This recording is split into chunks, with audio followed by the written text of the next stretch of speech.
हमारे घर में जो पुराना दीपक होता है वो बहुत काम का होता है। जो पुराना दीपक होता है 50 तरह के दिए मत बदलो। तुम्हारे घर में जो दीपक है 2 दिए 4 दिए 6 दिए ऐसे रख लो जिन दिए में आप बत्ती लगाते रहें। कभी इस दिए को अपने साफ करने रख दिया, मांजने रख दिया, घसने रख दिया, तो दूसरे दिए में बत्ती लगा दो, दूसरा मांजने गया तो तीसरे में लगा। उस दीपक में इतना बल हो जाता है। क्यों? क्योंकि वो भगवान के सामने रोज प्रज्वलित होता है, रोज वो दीपक में बाती जलती है, रोज वो दीप लगता है। तो उस दीपक में इतना बल आ जाता है कि तुम्हारी जिंदगी के आधे दुख तो वो दीपक ही हर लेता है। वो दीप की ज्योति ही समाप्त कर देती है। वो दीपक में इतना बल आ जाता है। हमने कई बार अपनी कथाओं में भी कहा, कोई दीपक अगर भगवान को आप रोज लगा रहे हो, रोज लगा रहे हो, रोज लगा रहे हो, तुम्हारे घर में कोई बहुत बीमार भी व्यक्ति है और दीपक आप उसको मांजने में लेकर जा रहे हो, तो उसको एक अच्छे पानी में थोड़ा सा डाल दो, उसका पानी अलग रख लो, फिर भले आप दीपक को मांजो, मना नहीं है, साफ करो, मना नहीं है। और जो वो पानी है उस पानी को जब वो बीमार व्यक्ति स्नान करे तो उसकी बाल्टी में उस पानी को डाल दो, जिससे वो उस पानी से जब स्नान करेगा तो उसका आधे से ज्यादा रोग तो उसी समय समाप्त हो। डॉक्टर को इलाज करवाओ, डॉक्टर को दिखाओ, क्योंकि डॉक्टर शिव का एक रूप रहता है। हॉस्पिटल जाओ, डॉक्टर शंकर का एक रूप है, उसको दिखाओ, मना नहीं, पर साथ में उस दीप में इतना बल हो जाता है। यहां तक हमारा सनातन धर्म कहता है कि जिस आसन पर बैठकर आप और हम लोग भजन करते हैं अपने घर के अंदर, आपने देखा होगा एक आसन लगाती हैं माताएं, जप करती है, पाठ करती है, आराधना करती है, साधना करती है, उस आसन में भी उतना बल आ जाता है, उस आसन में भी उतनी शक्ति आ जाती है। हम जिस माला से जप करते हैं, आप जिस माला से जप करती है, उस माला में भी शक्ति आ जाती है।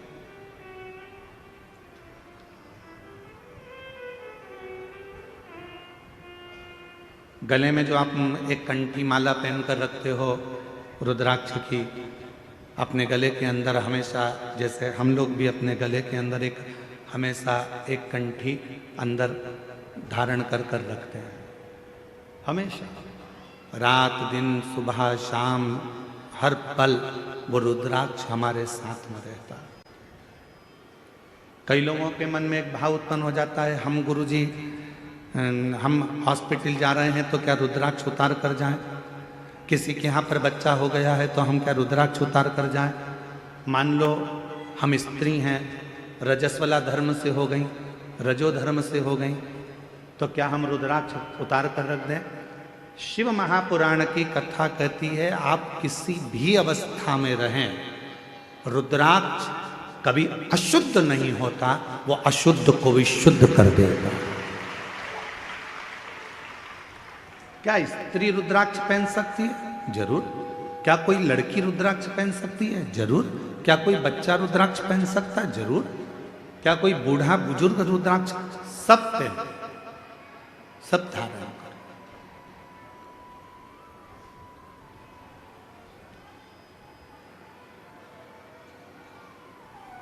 कर। रुद्राक्ष में वो बल उत्पन्न हो जाता है।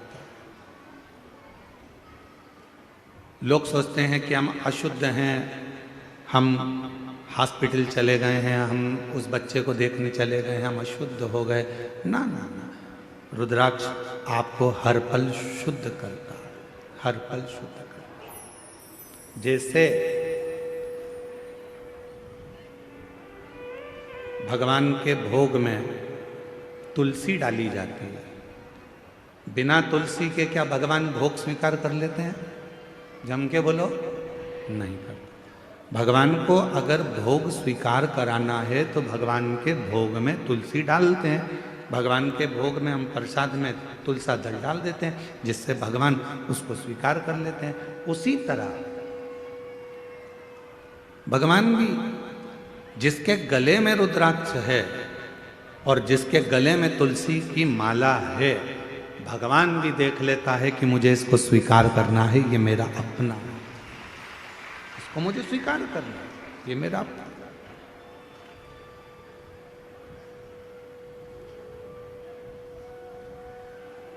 मेरी जीजियों,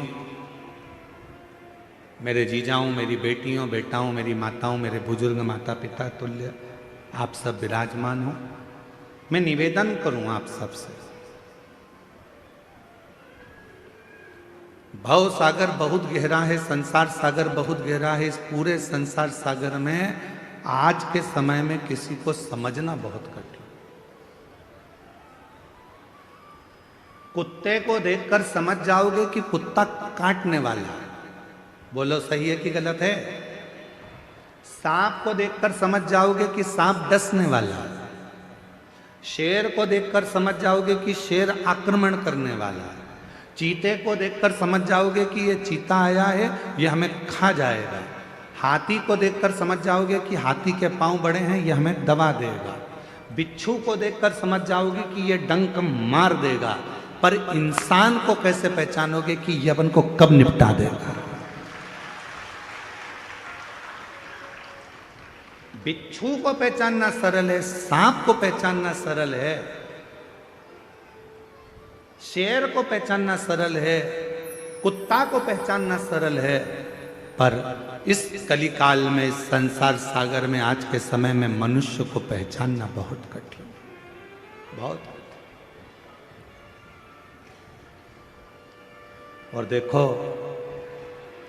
कुत्ता को रोज अगर अपन रोटी देंगे ना, तो कुत्ता भी दो महिला के पास में बैठ जाएगा, काटेगा नहीं। रोज रोज रोटी दो कुत्ता को, तो वो कुत्ता भी नहीं काटता। लोग कह देंगे वो काट खाएगा, नहीं नहीं वो अपना पालतू है, वो नहीं काटेगा, वो नहीं काटेगा, पालतू है। कुत्ता को रोज रोटी देंगे तो वो कुत्ता काटता नहीं है। पर आज का संसार ऐसा हो गया कि पूरी जिंदगी आपने किसी को दे दी, पूरा धन आपने किसी को दे दिया, पूरी प्रॉपर्टी आपने किसी को दे दी, उसके बाद भी लोग काटने को तैयार बैठे हैं, आपको नुकसान पहुंचाने को तैयार। व्यक्ति कौन डूबता है? कौन सा व्यक्ति जिंदगी में आकर सक्सेस नहीं होता, सफल नहीं होता, उसकी जिंदगी में वो कभी तरक्की नहीं कर पाता, वो व्यक्ति जिंदगी में तरक्की नहीं कर पाता, वो व्यक्ति जिंदगी में सक्सेस नहीं हो पाता, वो उन्नति पे सीढ़ी पर नहीं चढ़ पाता जिसने जिंदगी में आने के बाद कुछ संघर्ष किया है। तुम्हारे पिता तुमको गाड़ी दिला देंगे, तुम्हारे पिता तुम्हारे लिए बंगला बना देंगे, तुम्हारे पिता तुम्हारे लिए जमीन खरीद देंगे, प्लाट दे देंगे, फैक्ट्री डाल देंगे, दुकान बना देंगे, सब कुछ कर देंगे। फिर भी पिताजी ने तुमको 2 बीघा जमीन दे दी, 2 एकड़ जमीन दे दी, 5 बीघा जमीन दे दी, 5 एकड़ जमीन दे दी, 10 बीघा जमीन दे दी, मकान दे दिया, फ्लैट दे दिया, बंगला दे दिया, मकान, जमीन, जायदाद, गाड़ी, बंगला सब दे दिया। तो भी तुम ये मत सोचना कि ये पिताजी की जो जायदाद है वो मेरी है। बाबा से प्रार्थना करना कि मुझे इतना बलवान बनाना जैसे मेरे पिताजी मुझे देकर जा रहे हैं और आज मुझे प्रदान कर रहे हैं, इतना शक्तिशाली बनाना कि मेरे पिताजी का जब बुढ़ापा आए तो उनको राजसी ठाठ दिखाऊं और उनकी जिंदगी भी अच्छे से, उनका जीवन अच्छे से। पिता कैसे कमाता है, पिता कैसे लाता है, कैसे परिवार चलाता है, वो पिता ही जानता है। धर्म पत्नी भले कह देगी कि हम तुम्हें दिखते नहीं हैं, तुम हमारे लिए कुछ करते नहीं हो, पर उस पति से पूछो कि जो कमा किसके लिए रहा है, वो तो अपना एक छोटा सा मोबाइल लेकर चल रहा है, अपने वही कपड़े जो उसने पहले सिलवा रखे थे वही कपड़ों को पहन रहा है, वही वस्त्र है, वही मोबाइल है, वही जूते हैं, वही चप्पल है, वही रुमाल है, वही कपड़े की अलमारी है। पत्नी कपड़े खरीद लेती है, बच्चे कपड़े खरीद लेते हैं, बेटियां कपड़े खरीद लेती हैं, बेटे कपड़े खरीद लेते हैं, उनका मन करता है तो मोबाइल भी बदल लेते हैं। पर कोई बाप से पूछे कि पिता आप ना कपड़े बदलते हो, आप ना घड़ी बदलते हो, आप ना जूते लाते हो, आप वही क्या करूँगा लेकर, चल रहा है, तुम्हारी उम्र है तुम पहनो, तुम्हारी उम्र है तुम पहनो, तुम्हारी उम्र है तुम धारण करो। और वो अपनी पूरी जिंदगी केवल तुम्हारे लिए निकाल देता है, केवल तुम, पूरा जीवन।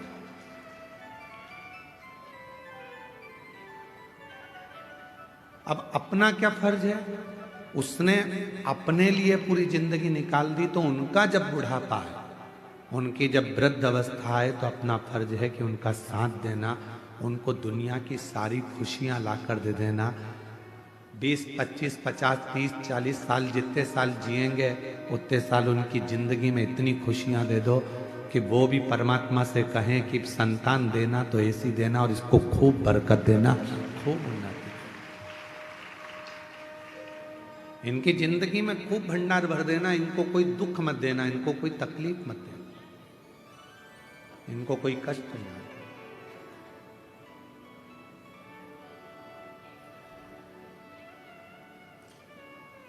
शिव स्वरूप पिता, शिव स्वरूप गुरु,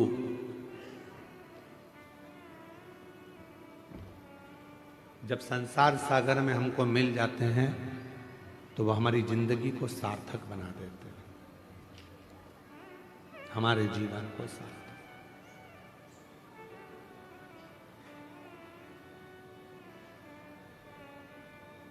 कभी कभी हमारे स्मरण में आता है कि शायद पिता दुनिया की सबसे बड़ी दौलत होती है, और वह अनुभव करोगे आप भी एक दिन, जब आप स्वयं पिता बनोगे तो अपने पिता को याद करोगे कि मेरे पिता दुनिया की सबसे बड़ी दौलत थी, दुनिया की सबसे बड़ी पूंजी थी, मेरा पिता। खुद के लिए कभी नहीं जीता, वो परिवार के लिए, पत्नी मुझे ये लाना है, हाँ लिया, मुझसे मत पूछ, लिया, मुझे ये करना है, हाँ कर ले, तेरे को जब मर्जी पड़े वो कर। माँ पापा, बेटी कहती है मुझे ये करना, कर ले, बेटा कहता है मैं पापा ये करना, कर ले, वो कोई हस्तक्षेप करता ही नहीं, वो पिता है, वो जानता। अपनी जिंदगी को, अपने जीवन को सफलता की ओर वही लेकर जाता है जिसने जिंदगी में थोड़ा संघर्ष किया होता। पैसा कमाओगे, लोग जुड़ेंगे, सब आपके पास आएंगे, जो चाहिए वो आपके पास होगा।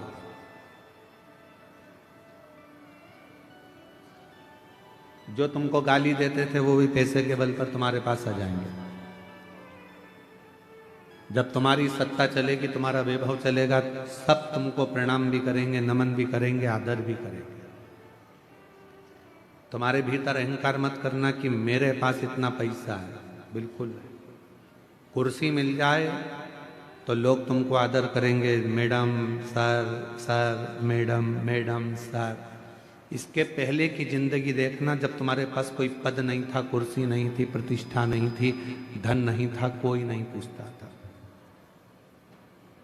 कुर्सी मिलने के बाद तुम्हें पूछ रहे हैं, पद मिलने के बाद तुमको पूछ रहे हैं, पैसा मिलने के बाद तुम्हें पूछ रहे हैं, मतलब ये सम्मान तुम्हारा नहीं है, ये उस कुर्सी का सम्मान है, ये उस पद का सम्मान है, ये उस पैसे का सम्मान, तुम्हारा सम्मान नहीं है। राम सिंह ही है, कमलेश कमलेश ही है, बिमलेश बिमलेश ही है, रमा रमा ही है, वो अपनी जगह पर ही रहेगी। पर वो कुर्सी पर बैठ जाए तो वो कुर्सी का लोग सम्मान करते हैं। तो ये अपने अंदर पैसा आ गया तो ये मत सोचना कि हमारे पास में हम सब कुछ कहेंगे और हो जाएगा, ना ना।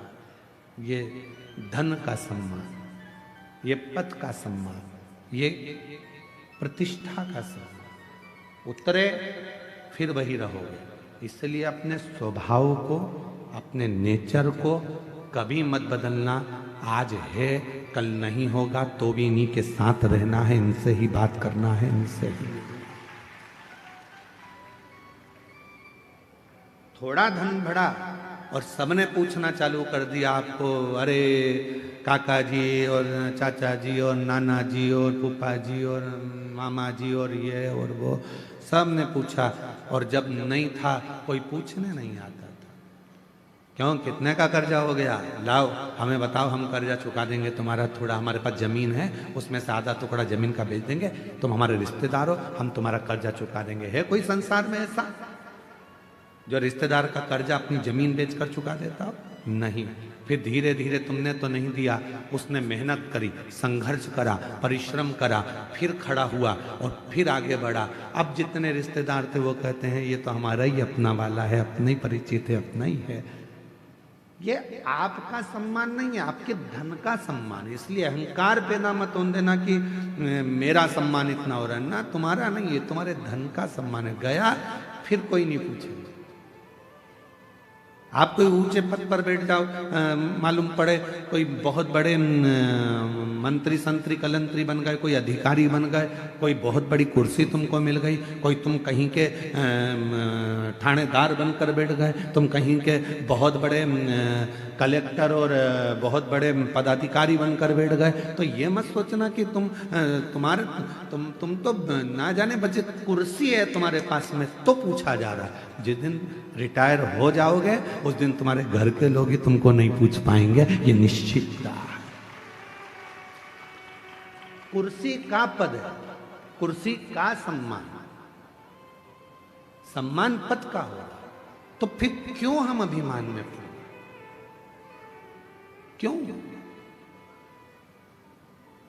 सियोर वाला महाराज सोचे कि ये जितने आ रहे हैं सब मेरे चक्कर में आ रहे हैं, तो सियोर वाला महाराज को ये सोचना नहीं चाहिए ये तुम्हारे चक्कर में नहीं, ये देव अधिदेव महादेव के चक्कर में आ रहे हैं, जिसकी आराधना और साधना में। कोई कथाकार सोचे कि मुझे इतने लोग सुनते हैं, कोई कथाकार सोचे कि मैं इनकी जिंदगी बदल देता हूं, तुम नहीं बदलते, वो तो महादेव कृपा करते हैं तो लोगों की जिंदगी बदलती है, तुम तो खुद की नहीं बदल पाते। कोई महाराज सोचे कि मैं इसकी जिंदगी बदल दूंगा, महाराज खुद अपनी जिंदगी नहीं बदल पाता तो दूसरे की क्या खाक बदले?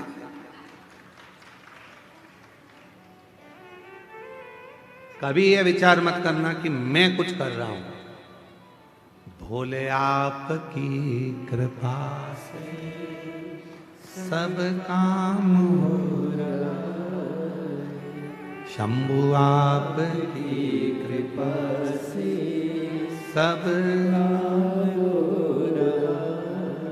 कल जितेंद्र जी के, जायसवाल जी के बड़े बेटे प्रियांशु जी बोल रहे थे कि गुरुजी पापा को बहुत चिंता थी इस कथा की, समय कम था, 5 दिन में तैयारी करना थी। जितेंद्र जी कितने दिन की तैयारी? 5-6 दिन की तैयारी थी, 5 दिन में तैयारी करना थी। और कैसे होगा? प्रियांशु बता रहे थे आपके सुपुत्र कल की पापा को रात को 1-1, 2-2 बजे तक नींद नहीं आती थी, पूरी नींद उड़ गई थी। कहाँ? जिस दिन तक आप नहीं आए गुरुजी, उस दिन तक पापा को चिंता रही, और जैसे ही आप आए उसके बाद पापा ने सब भोलेनाथ पर छोड़ दिया। तो हम कहें जितेंद्र जी आपको साधुता की, आपके भीतर ये जरूर है कि आपने शिव पर आश्रित हो गए, शिव पर आश्रित। आज पूरे क्षेत्र में, कांकेर क्षेत्र में जितने भी जायसवाल परिवार होंगे अपने आप को आज गौरवान्वित महसूस कर रहे होंगे कि हमारे कम से कम आज कुल में, परिवार में किसी ने शिव महापुराण की कथा करवाकर अपने जीवन को और हमारे कुल को सार्थक कर दिया, साधु कर दिया। कब तक टेंशन है? जब तक हमने अपने ऊपर जवाबदारी ली। आपसे एक बात पूछें, जरा उत्तर दीजिएगा। फैक्ट्री में टेंशन नौकर को रहता है कि सेठ को रहता है? जम के बोलो, सेठ को। दुकान में टेंशन सेठ जी को रहेगा कि नौकर को रहेगा? सेठ जी। तुम्हारा बिजली का बिल जमा हुआ कि नहीं हुआ, नौकर को कोई मतलब नहीं है। तुम्हारे घर में क्या बन रहा है, नौकर को कोई मतलब नहीं है। तुम्हारी कमाई हो रही कि नहीं हो रही, नौकर को कोई मतलब नहीं है, सेवक को कोई मतलब नहीं है। तुम कितने पैसे कमा रहे, नौकर को कोई मतलब नहीं है। उसको तो केवल एक चीज से मतलब है कि 1 तारीख को मुझे जो तनख्वाह मिलती है 8,000, 10,000, 15,000, वो मुझे मिल रही है कि नहीं मिल रही, वो मुझे प्राप्त हो रही कि नहीं।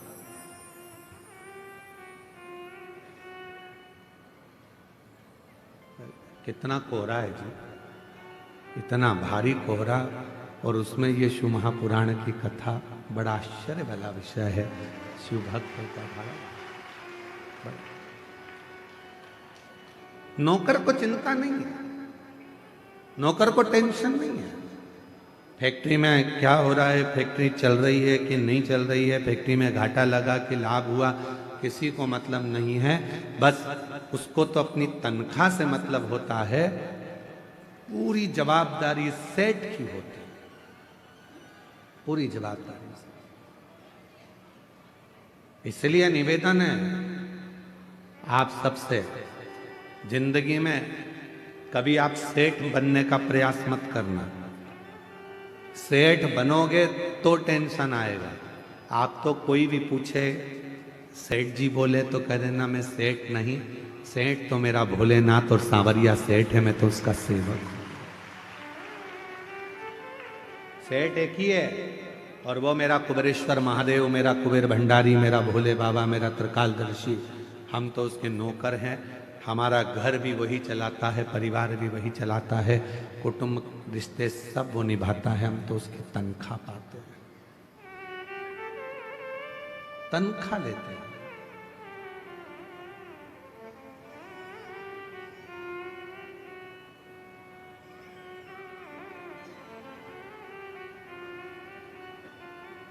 तेरी नौकरी सबसे सुंदर है बाबा, उससे बढ़कर कुछ नहीं,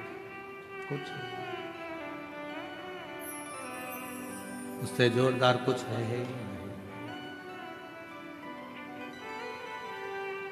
जब से तेरा गुलाम हो गया, तब से मेरा भी नाम हो गया। जब से तेरा गुलाम हो गया, तब से मेरा भी नाम हो गया। वरना औकात क्या थी मेरी, वरना औकात क्या थी मेरी। सबसे बढ़िया है सबसे खरी,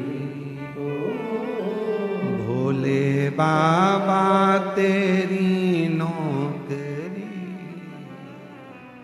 सबसे बढ़िया है सबसे खरी, तेरे दरवाजे की चाकरी। सबसे बढ़िया है सबसे खरी, तेरे दरवाजे की चाकरी। सबसे बढ़िया है सबसे खरी। शिव महापुराण के अंतर्गत नर्मदा रेवा खंड में स्कंद पुराण के वर्णन आता है। रेवा खंड, स्कंद पुराण के रेवा खंड में वर्णन आता है कि जब कोई संसार का मनुष्य शंकर जी की कथा में, शिव के मंदिर में, माई रेवा के तट पर, भगवान शिवालय में या शिव महापुराण में किसी का मुख भी अगर झूठा करा देता है तो उसका भंडार स्वयं भोलेनाथ भर जाता है।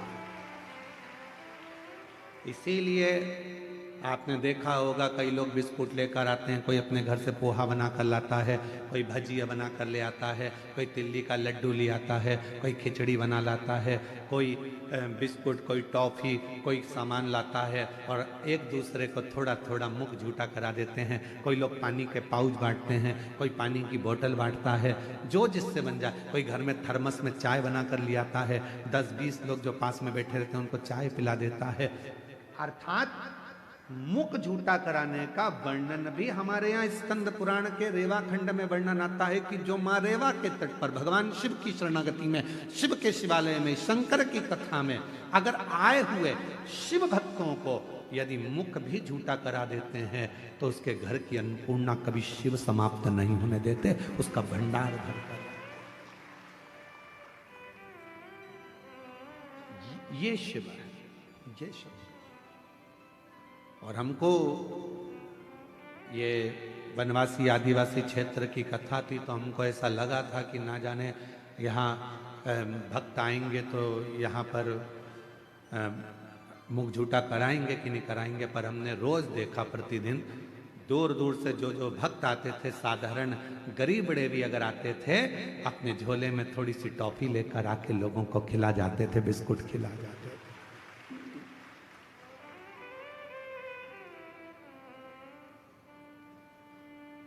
यदि परमात्मा आपको सामर्थ्यवान बनाए, जितेंद्र जी आपके लिए एक पत्र आया था, कल हम पढ़ नहीं पाए। उस पत्र में लिखा था कि हम सप्तूर कथा में गए पर जो भोजन व्यवस्था यहाँ कच्चे गांव में मिली, ऐसी भोजन व्यवस्था कहीं नहीं मिली। एक बार जजमान परिवार के लिए जोरदार ताली बजाइए। साधुता यार, बहुत साधुता है इसको। इतनी अच्छी व्यवस्थाएं जो दी गई, साधुता आपके हृदय को, आपके भाव को कि शिव के प्रति आपका इतना समर्पण। जब से तेरा गुलाम हो गया, तब से मेरा भी नाम हो गया। जब से तेरा गुलाम हो गया, तब से मेरा भी नाम हो गया। वरना औकात क्या थी मेरी, वरना औकात क्या थी मेरी। सबसे बढ़िया सबसे भोले बाबा तेरी नौकरी, सबसे बढ़िया है सबसे खरी। स्वयं को आप सेठ मत समझो, आप तो भोलेनाथ जी को सेठ बना दो, हम उसके सेवक, हम उसके नौकर। टेंशन किसको किसको होगा? भोलेनाथ। चिंता किसको? भोलेनाथ। हम तो कौन है? उनके। बेटे को ज्यादा चिंता रहती है कि बाप को ज्यादा चिंता रहती है? बाप को ज्यादा चिंता रहती है। क्या होगा इनका? बहुत सीधे हैं, सरल हैं, बीमारी का ठिकाना नहीं आज के जमाने में, कब किसको जाना पड़ जाए। मृत्यु का भरोसा नहीं है। पहले तो गारंटी भी थी कि 100 साल जी जाओगे, आज के जमाने में तो ये भी पक्का नहीं है कि कितने में निपट जाओगे। कब तुम्हारी फाइल निपट के जमा हो जाएगी किसको मालूम है? किसी को नहीं मालूम।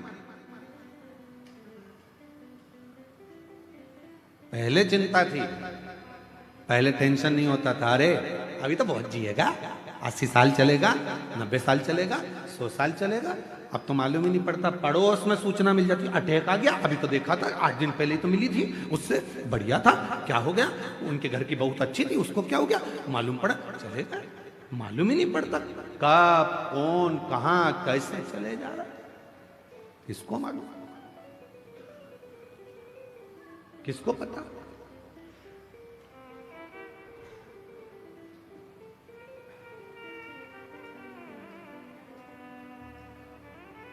सुबह उठा करो ना रोज सवेरे सवेरे, सबसे पहले उठते से ही, सबसे पहले उठते से ही जैसे तुम्हारे नेत्र खुले सो के उठो, वैसे ही भले पलंग पर पड़ी पड़ी आंख खुलते से ही भगवान को धन्यवाद देना, आज फिर जिंदा उठा दिया, आज फिर जिंदा उठा दिया। मालूम पड़े रात को सो रही थी और निपट गई तो किसको मालूम, किसको पता। आज फिर जिंदा उठा दिया, बहुत धन्यवाद भोलेनाथ, एक दिन और दिया, आज और खुशी से जीऊंगी, खूब मेहनत करूंगी, संघर्ष करूंगी, परिश्रम करूंगी और उन्नति की सीढ़ी पर चढ़ के रहूंगी। पर कल भी ऐसी कृपा करना, नहीं तो मालूम पड़े निपटा दे, टेंशन मत देना। रोज उठो, रोज धन्यवाद दो, तेरी बड़ी करुणा, तेरी सुबह पहले रात को सो तो जम के बोलकर सो, पास में पति है, पत्नी है, बच्चे हैं, जो भी हैं परिवार में, सोने से पहले एक बार सबसे कहो श्री शिवाय नमस्तुभ्यम। उठो तो धन्यवाद दो, आज फिर उठ गई हूं तेरी कृपा से, तेरी करुणा से, बड़ी करुणा।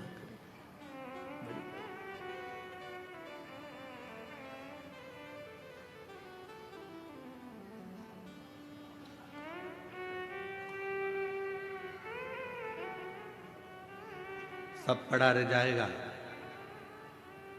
अलमारी में कपड़े भी धरे की धरे रह जाएंगे।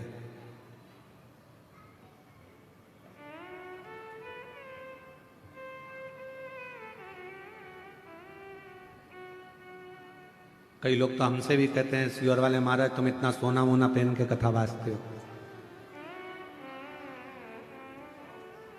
जजमान दिए हैं, भोलेनाथ की कृपा है, शिव की करुणा है, जोड़ जोड़ के तिजोरी में धर जाएंगे, बाद में औलाद पहनेगी, अपन ऊपर से ताकेंगे हमारी चेन तुम पहन रहे हो, हम तो पहन ही नहीं पाए। अलमारी में जितने कपड़े रखे हैं निकालो, पहनो, कल का बिल्कुल भरोसा नहीं है कि पहन पाओ कि नहीं पहन पाओ। अचार है बरनी में तो खा लो, धरा की धरा रह जाएगा, पापड़ अच्छे सेक सेक के खाओ, मक्का की रोटी, ज्वार की रोटी, बाजरा की रोटी, ठंड चल रही है, बेहतरीन गुड़ में मिला मिला के खाओ। कल का कोई ठिकाना नहीं जिंदगी में, कब किसको जाना पड़ जाए और मालूम पड़े अचार की बरनी धरी की धरी रह जाए, फिर 13 दिन मेहमान खाए। अपन ऊपर से देखें हमारा अचार, तुम खा गए हमारा अचार। फुल एंजॉय की जिंदगी जियो,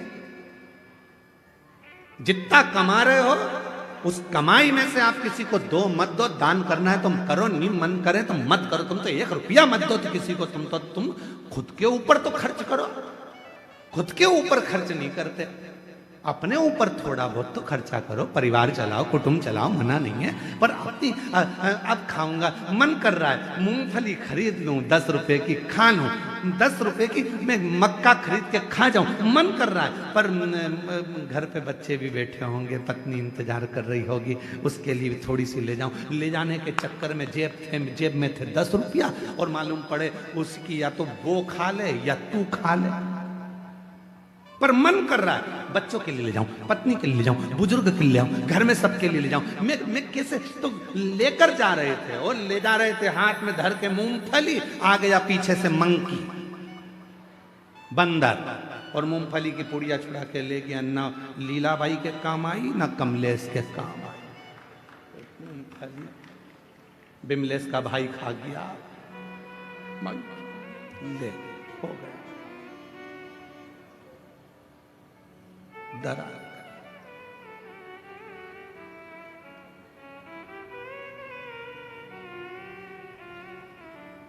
उस समय पर कोई नहीं आएगा, कोई भी नहीं, सारा घर परिवार सब धरा। एक बात और सुनो, बहुत अच्छी सुंदर बात है। देखो जिस स्कूल में तुम पढ़ाई कर रहे हो उस स्कूल की बस बच्चों को लेने आती है, सही है कि गलत है? अरे बोलो तो जम के, तुम्हारे यहाँ है ऐसा है कि नहीं है? कांकेर जिला में जो स्कूल में पढ़ाई करते हो वो उस स्कूल की बस लेने आती है, टीचर को भी लेकर जाती है और स्टूडेंट को भी लेकर जाती है, बच्चों को। जिस कॉलेज में पढ़ाई कर रहे हो उस कॉलेज की बस लेने आती है, जिस फैक्ट्री में नौकरी कर रहे हो उस फैक्ट्री की बस लेने आती है। तुम बहुत बड़े ओहदे पर जज बन गए, अच्छी कुर्सी पर बैठ गए, तो सरकार की गाड़ी तुमको लेने आती है।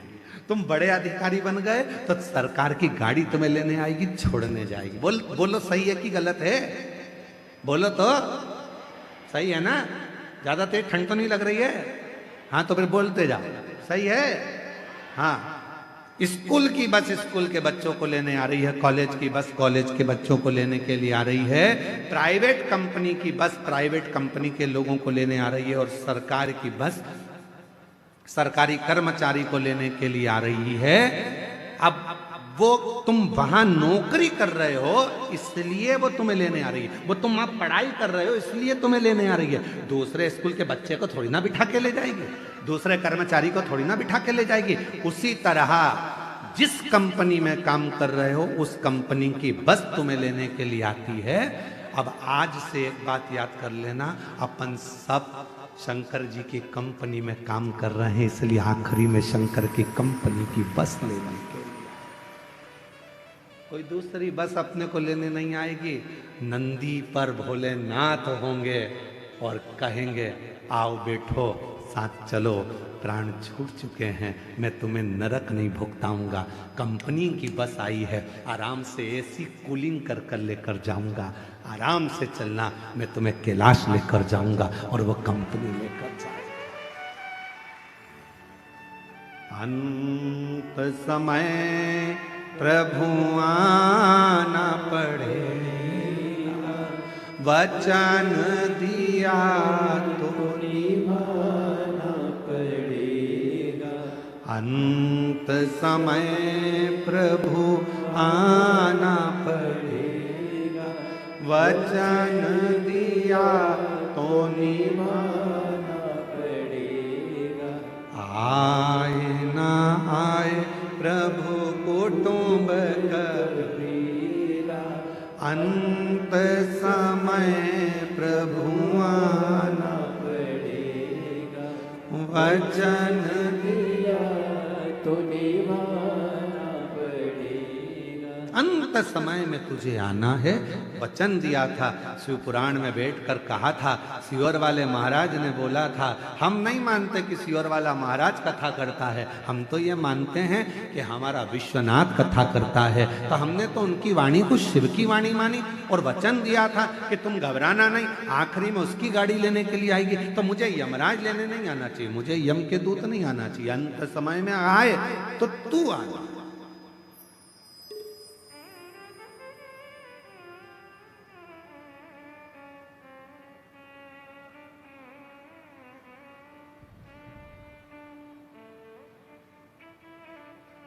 और वो महाराज सज धज के जिस दिन मौत की शहजादी आएगी, न सोना काम आएगा।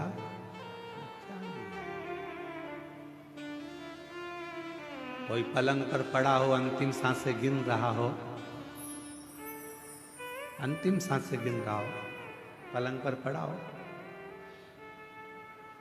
आप लोग किसी को हॉस्पिटल में देखने गए हो कभी कि नहीं गए? बोलो बोलो, जम के बोलो, गए हो? हॉस्पिटल में जाके क्या बोलते हो? मामा जी। अब वो बेचारा ऑक्सीजन लगी मुंह में, वेंटिलेटर पे पड़ा, और तुम मामा जी, मामा जी समोसा ला दूं, मामा जी गुलाब जामुन,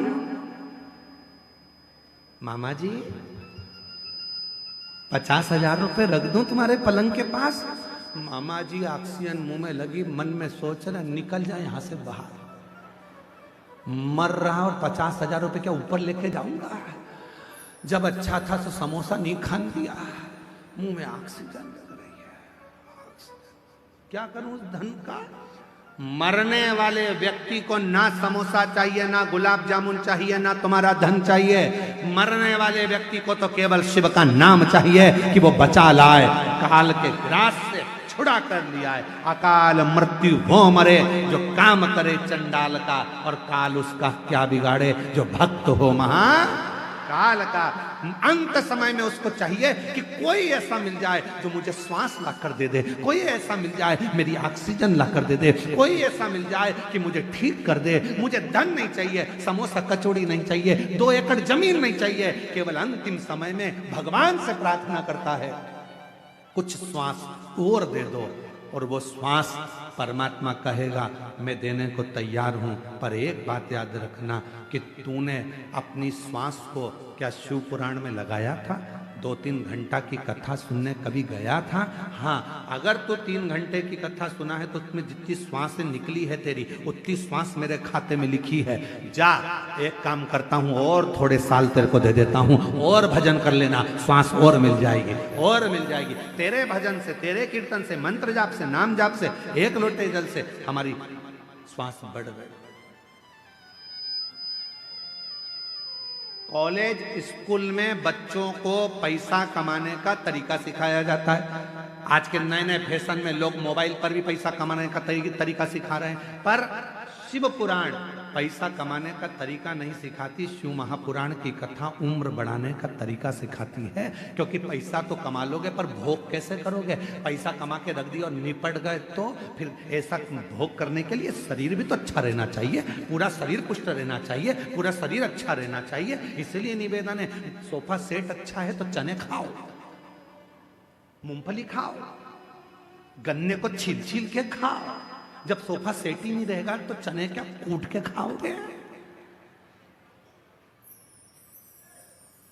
अच्छा शरीर है, भगवान नाम लो, भजन करो।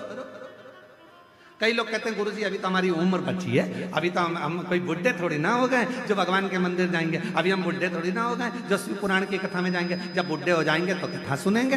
हमने कहा ठीक है, बुढ़े होने पर तुम इंतजार करो, उसमें कोई दिक्कत वाली बात नहीं। और फिर कहीं का होता है, हमारे हम जहाँ सीहोर में रहते थे नमक चौराहे पर, वहाँ पर हमारे पड़ोस में एक काकी जी रहती थी। हम उनसे हमेशा कहते काकी कथा में चलो।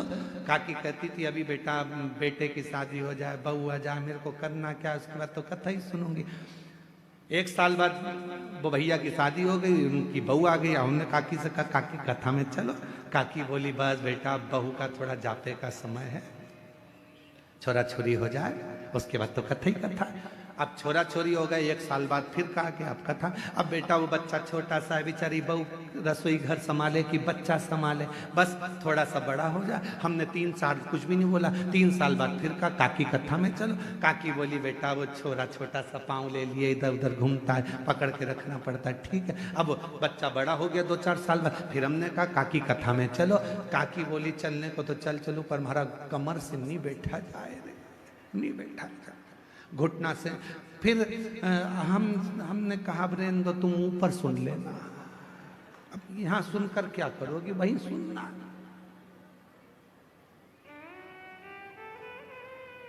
एक दिन हमारी सासू जी से हंसकर बोली जेठानी, राम नाम को सुमिरन कर ले 2 दिन की है जिंदगानी। एक दिन हमारी सासू जी से हंसकर बोली जेठानी, राम नाम को सुमिरन कर ले 2 दिन। बस 2 दिन का जीवन है, उसको तुम कैसे जियोगे ये तुम्हारे ऊपर निर्भर करता है। तुम कितनी खुशी से, आनंद से, भक्ति से, भजन से, स्मरण से जी लो, यही जीवन है, यही आनंद है। शिव कथा क्या कहती है? शंकर भगवान बैकुंठ में रह रहे हैं क्या? बोलो जम के नहीं। शंकर भगवान के पास में डल्लक के गद्दे हैं क्या? बोलते जाओ नहीं। शिव जी के पास सोने के जेवर हैं? नहीं। उनके पास जो जेवर है तुम्हारे घर में आ जाए तो तुम भग जाओ। सांप, बिच्छू। ना शंकर भगवान के पास सोने के जेवर हैं, ना शंकर भगवान के पास में डल्लभ के गद्दे हैं, ना शंकर भगवान के पास में बंगला है, ना उनके पास में गाड़ी है। शिव जी से सीखो, खुले आसमान में रहते हैं, खुले आसमान। सांप के जेवर पहनते हैं, कानों में बिच्छू पहनते हैं, मृगछाला को नीचे पहनते हैं, फिर भी अपने परिवार के साथ हमेशा स्माइल देते मिलते हैं, खुशियों में मिलते हैं, खुशियों। इसलिए भगवान शंकर का पूरा परिवार, जब भी हमारे यहाँ कोई मंगल कार्य होता है तो उसमें हमारे भगवान शंकर के पूरे परिवार को बुलाया जाता है। आपके यहाँ ऐसा होता है कि नहीं होता हमको नहीं मालूम। शादी के पहले गणेश जी नोते जाते हैं, तुम्हारे यहाँ नोतते हैं? पूछते हैं? शादी के समय पर माता पूजन होती है, मतलब शंकर जी का पूरा परिवार हमारे घर के शुभ कार्य में उनको बुलाया जाता। क्यों? क्योंकि वो जैसे भी हैं अपनी मस्ती में रहते हैं, मंगल आनंद में रहते हैं, मंगल। इसलिए शादी में सबसे पहले अगर कोई वो गाना गाते हैं, क्या बोलते हैं उसको, दूल्हे को क्या कहते हैं शादी में? बन्ना, और दुल्हन को बनी। दूल्हे को बना, दुल्हन को बनी, और दोनों में ही नहीं बनी तो काय का बना और काय की बनी। तो वो जब दोनों के लिए वो गाते हैं ना भजन, रात्रि को शादी में 8 जब फ्री हो जाती हैं जीजियाँ, तब आराम से ढोलक ले लेके बैठ जाती हैं और खूब प्रेम प्रेम से गाती हैं उसको, बहुत जोर जोर से। बना जी दिल्ली जाना जी, वहाँ से लहंगा लाना जी, बनी फिर पहन के आएगी, फिर यूँ इतराएगी, फिर गाना गाएगी, झुमका गिरा।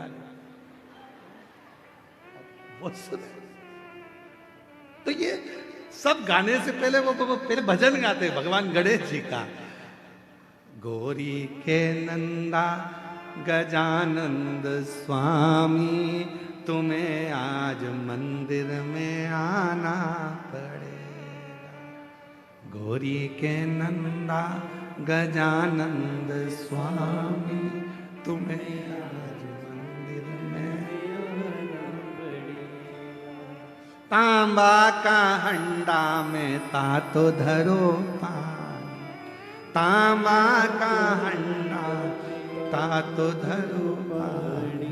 गौरी के नंदा गजानंद स्वामी, तुम्हें आज मंदिर में नहाना पड़े। गौरी के नंदा गजानंद स्वामी, तुम्हें आज मंदिर में नहाना। सोने की थाली में भोजन परोसा, सोने की थाली में भोजन परोसा। गौरी के नंदा गजानंद स्वामी, तुम्हें आज मंदिर में खाना पड़ेगा। बाबा, सब करने से पहले भगवान गणेश जी को निमंत्रण, सब कार्य से पहले माँ देवी को निमंत्रण, सब कार्य से पहले भगवान षडानंद को निमंत्रण, सब कार्य से पहले भगवान कुल देवता को निमंत्रण। ये क्या है? मतलब शंकर भगवान वीराने में रहते हैं, कैलाश पर रहते हैं, एकांत में रहते हैं, उसके बाद भी शंकर भगवान अपनी मस्ती में, अपने आनंद में, शिव भक्ति में, बड़े भगवान शंकर अपनी मस्ती में रहते हैं। इसलिए सबसे पहले मंगल कार्य में उनके परिवार को बुलाया जाता है। आप में से कितने लोग हैं जिनके यहाँ पर शादी होती है तो भगवान लक्ष्मी और नारायण की पूजन होती है? ना, एक की पूजन होती है सत्यनारायण भगवान की, कि दूल्हा दुल्हन सावधान, पत्नी से निवेदन है पति से झूठ मत बोलना, और पति से निवेदन है इसको सब सत्य बताना। पर सही मायने में तो अगर दोनों सत्य बता दे तो 2 दिन में तलाक हो जाए। सत्यनारायण की कथा हो रही है, तुम इसको छुपाना नहीं और तुम इसको बता रहे। सत्य बोल दे। तभी बात करो, एक पत्नी तैयार होके बढ़िया साड़ी वाड़ी पहन के जोरदार तैयार होके पति के सामने आ गई और पति से पूछी मैं कैसी लग रही है? पति बोला नहीं बोलूंगा, बोलूंगा तो तू लड़ लेगी। अरे बोला तो सरी, मैं कैसी लग रही हूं? पति नहीं बोला, बेचारा चुप रहा, नहीं बोला। पत्नी ने हाथ पकड़ लिया, मैं तुमसे पूछ रही हूं मैं कैसी लग रही हूं? पति बोला, ऐसी लग रही जैसे हरी घास में भैंस चल रही।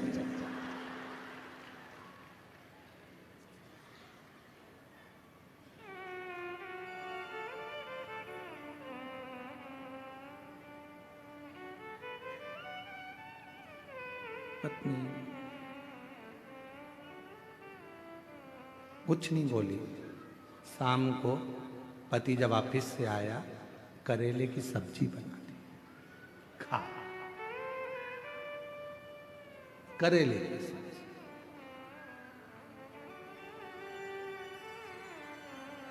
सत्य होती है शादी ब्याहों में। लक्ष्मी नारायण भगवान का पूजन नहीं, सत्यनारायण भगवान का पूजन होता है। शादी ब्याहों में भगवान गणेश जी का पूजन होता है। माँ अम्बा, जगदम्बा, जगतधात्री, दुर्गा भवानी की माता पूजन होती है। भगवान शिव की आराधना कुल देवता के रूप में, पितृदेवता के रूप में होती है, शिव की आराधना। पर मंगल कार्य में भगवान शिव के पूरे परिवार को बुलाया जाता है। क्यों? क्योंकि वो जहां रहते हैं वो शांति और सुकून से रहते हैं, उनको बहुत ज्यादा से मतलब ही नहीं, वो अपनी मस्ती में जिंदगी, अपनी मस्ती। शिव कथा करें, पैसा कमाओगे, लोग जुड़ेंगे, परिवार के लोग आएंगे, तुम्हारे पास में खड़े हो जाएंगे। धन देखकर कोई भी आ सकता है, पर याद रखना, पैसा से परमात्मा नहीं आता। परमात्मा को पाने के लिए तो उसका भजन करना पड़ता है, उस पर विश्वास करना पड़ता है, तो वो मिले।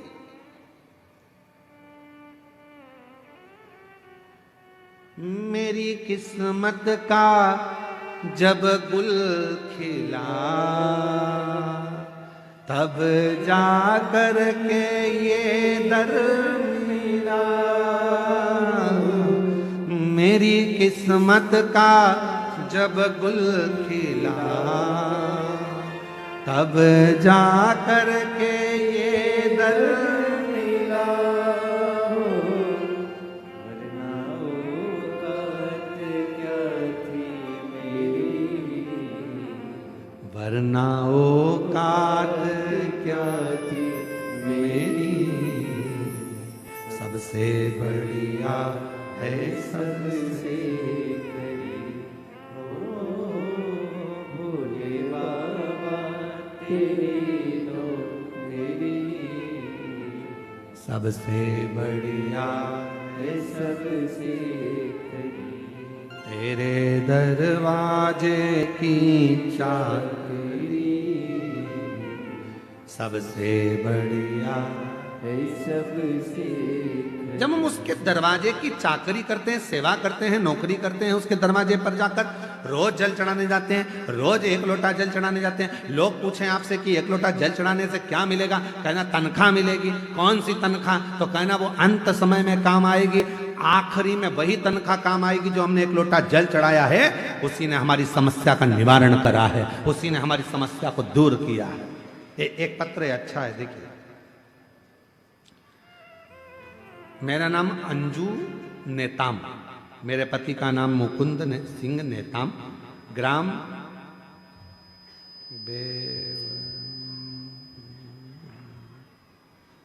आओ रे जल्दी आओ, गांव का नाम बताओ। मेरा नाम अंजू नेताम, पति का नाम मुकुंद सिंह नेताम, और ग्राम तुम पढ़ो बेमतरा है, तो हमने सुना था बेवरती, जिला कांकेर की निवासी। गुरुजी, मेरे पति को विगत 15 वर्षों से शराब पीने की आदत थी और नशे में धुत इधर उधर घूमते रहते और कहां कहीं भी गिर पड़े। जान पहचान वाले व्यक्ति मेरे पति को घर छोड़ जाते। मेरे पति का काम पे जाते थे ना, उनकी कोई दिमागी स्थिति ठीक रहती थी, साथ ही परिवार की आर्थिक स्थिति भी ठीक नहीं रहती थी। कहीं बैठी हो जीजी तो हाथ हिला सकती हैं। मेरा नाम अंजू नेताम, पति का नाम मुकुंद सिंह नेताम। मैं बहुत परेशान थी। पड़ोस की दीदी ने मुझे शिव पुराण के बारे में बताया। तब से मैंने शिव पुराण कथा सुनना और देखना शुरू किया। हमने पहली कथा रायपुर गुड़ियारी में मेरे पति और बेटी के साथ कथा पंडाल में बैठकर कथा श्रवण की और दिल से प्रार्थना करी, बाबा से विनती की मेरे पति शराब पीना छोड़ दें। और बाबा की ऐसी कृपा हुई गुरुजी कि मेरे पति एक ही कथा के पंडाल में गए थे गुड़ियारी में, और वहीं मिट्टी को उन्होंने गले पर लगाया और शराब को पीना छोड़ दिया। उस दिन से आज तक मेरे पति ने शराब को हाथ नहीं लगाया। शिव कृपा इसी को कहते हैं।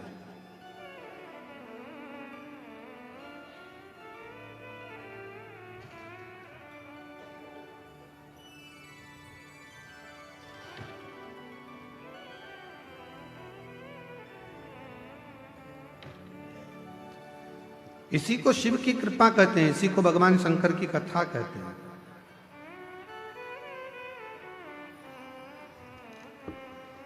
इसी को भगवान शंकर की दया कहते हैं। महाराज क्या करा उसने? भगवान शिव पर विश्वास किया। क्या करा उसने? भगवान शंकर पर भरोसा किया। और जब वो भगवान शिव पर भरोसा करने लगी तो भोले बाबा ने उसके सारे दुखों को, सारी तकलीफों को हर लिया। मेरी जीजियों, मेरे जीजाओं, मेरी बेटियों, बेटाओं, मेरी बुजुर्ग माता पिता, याद रखना, शिव महापुराण की कथा केवल कथा नहीं है, केवल कथा। ये कथा तो आज यहाँ पर विराम हो जाएगी, आप अपने घर चले जाएंगे, पर यहाँ से बाबा से कह कर जाना, भूमि को नमन कर कर। जब आरती के बाद आप लोग यहाँ से जाओ तो यहाँ की मिट्टी को नमन कर कर कहना, बाबा ऐसी कृपा करना कि 7 तारीख से 13 तारीख तक जो दंतेवाड़ा में कथा हो रही है गिदम में 2 बजे से 5 बजे तक दिसंबर के महीने में, बाबा ऐसी कृपा कर दो कि उस कथा में मेरा पत्र इस व्यासपीठ पर पहुंचे और मेरा दुख इतने ही दिनों में समाप्त हो। कृपा करो, विनय करो, बाबा से विनती करो। जब आप बाबा से कहोगे तो बाबा श्रवण करेगा।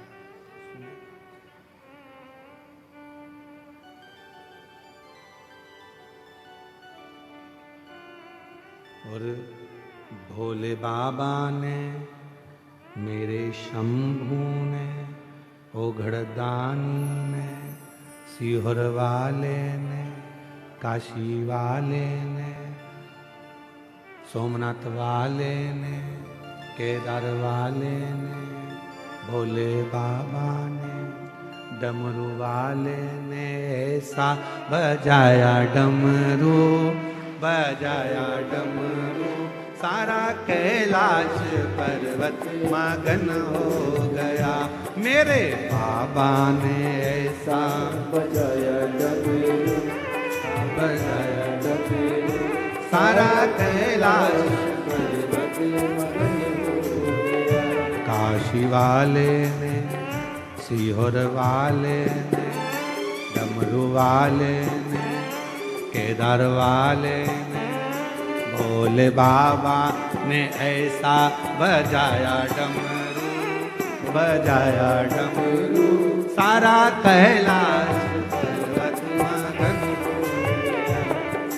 बाबा ने ऐसा बजाया डमरू, बजाया डमरू, सारा कैलाश पर्वत मगन हो गया।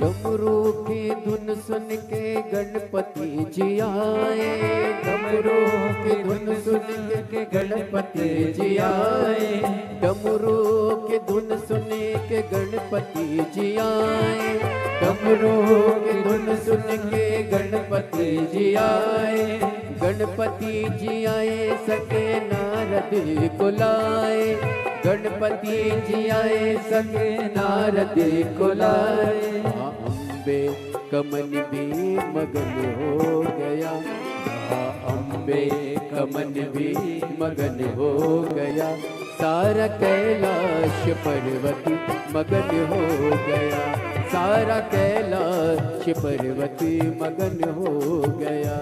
भोले बाबा ने ऐसा बजाया डमरू, बजाया डमरू, सारा कैलाश पर्वत मगन हो गया।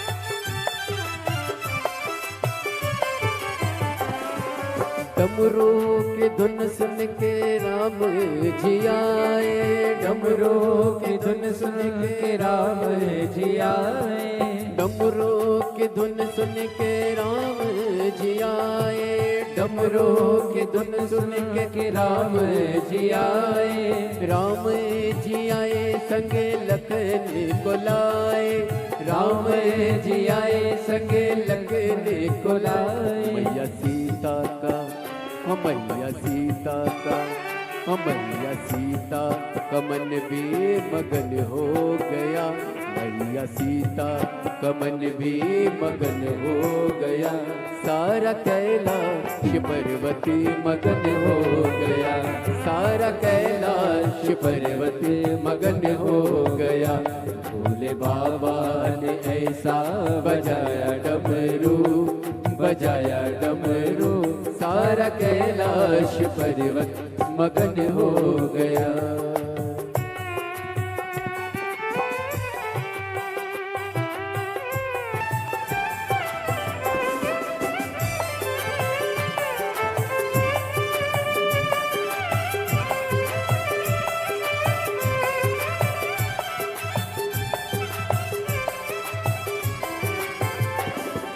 डमरू की धुन सुन के राधा जी आई, डमरू की धुन सुन के राधा जी आई, डमरू की धुन सुन के राधा जी आई, डमरू की धुन सुन के राधा जी आई, राधा जी आए संगे कान्हा को लाए, राधा जी आए संगे कान्हा को लाए। महासखियों का, महासखियों का, महासखियों का मन भी मगन हो गया, वहाँ सखियों का मन भी मगन हो गया, सारा कैलाश पर्वत मगन हो गया, सारा कैलाश पर्वत मगन हो गया। भोले बाबा ने ऐसा बजाया डमरू, बजाया डमरू, सारा कैलाश पर्वत मगन हो गया। मेरे बाबा ने, भोले बाबा ने, मेरे बाबा ने, शंभू बाबा ने, मेरे बाबा ने, डमरू वाले ने, मेरे बाबा ने, भोले बाबा ने, मेरे बाबा ने ऐसा बजाया डमरू, बजाया डमरू, सारा कैलाश पर्वत मगन हो गया। मेरे बाबा ने ऐसा बजाया डमरू, बजाया डमरू, सारा कैलाश पर्वत मगन हो गया, सारा कैलाश पर्वत मगन हो गया, सारा कैलाश पर्वत मगन हो गया, सारा कैलाश पर्वत मगन हो गया।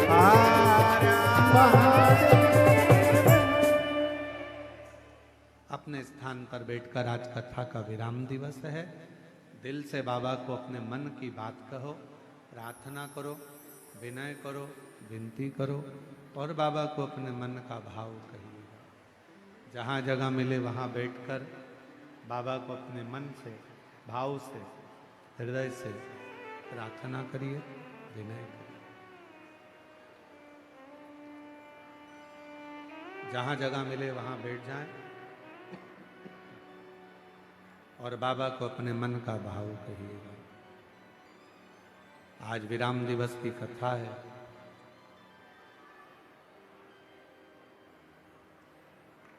जाते जाते मेरा भोले बाबा आप सबकी झोलियों में खुशियां दे, संपदा दे, संतान दे, वैभव दे, रोग मुक्त करे, पूरा राष्ट्र हमारा भारत देश स्वस्थ रहे, उन्नतिशील हो। यही बाबा से प्रार्थना।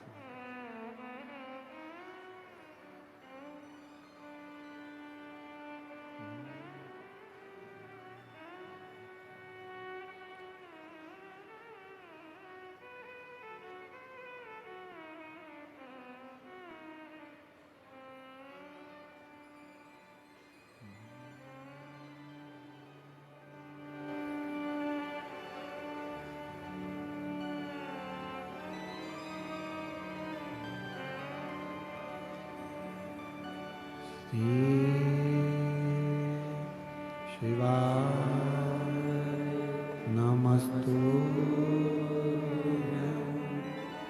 श्री शिवाय नमस्तुभ्यं, श्री शिवाय नमस्तुभ्यं, श्री शिवाय नमस्तुभ्यं, श्री शिवाय नमस्तुभ्यं। भोला सब दुख काटो हमारा, ओ भोला सब दुख काटो हमारा। शिव शंकर जपो तेरी माला, भोले बाबा जपो तेरी माला, भोला सब दुख काटो हमारा, ओ भोला सब दुख काटो हमारा। वेश मंगल मंगलकारी, वेश मंगल मंगलकारी, शमशान वासी हमारा, शमशान वासी हमारा, ओ भोला सब दुख काटो हमारा, ओ भोला सब दुख काटो हमारा।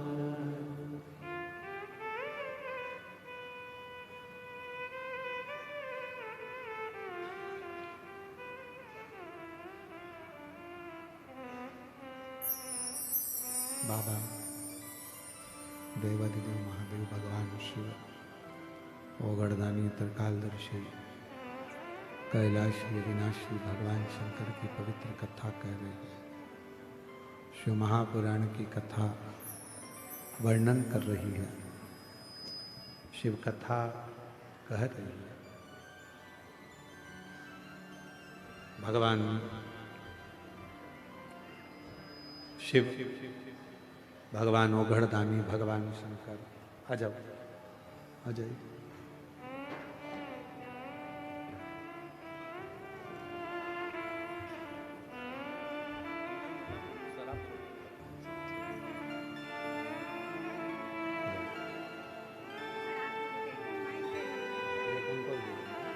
एक बार जोरदार ताली बजाओ। एक कथा सुनने के लिए पति पत्नी बेटी सब गए और गुड़ियारी की कथा में शराब का त्याग कर दिया। उस दिन से आज तक शराब को हाथ नहीं लगाया। एक बार जोरदार ताली बजाओ।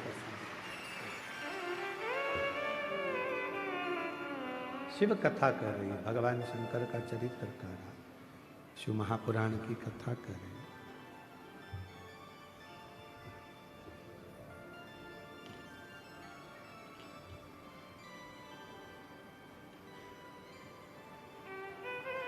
एक हिरण्यकशिपु जिसके घर में भगवान श्री प्रहलाद जी का जन्म हुआ,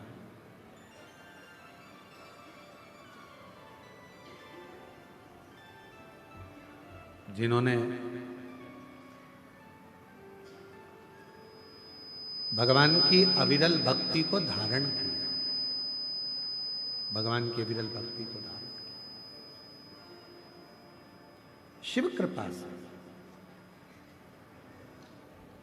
देखो, शिव महापुराण की कथा कहती है कि जन्म ले लेना संसार सागर में या मनुष्य की देह धारण कर लेना एक अलग विषय, पर मनुष्य की देह धारण करने के बाद भगवत नाम ले लेना या भगवान का भजन कर लेना ये कर विषय।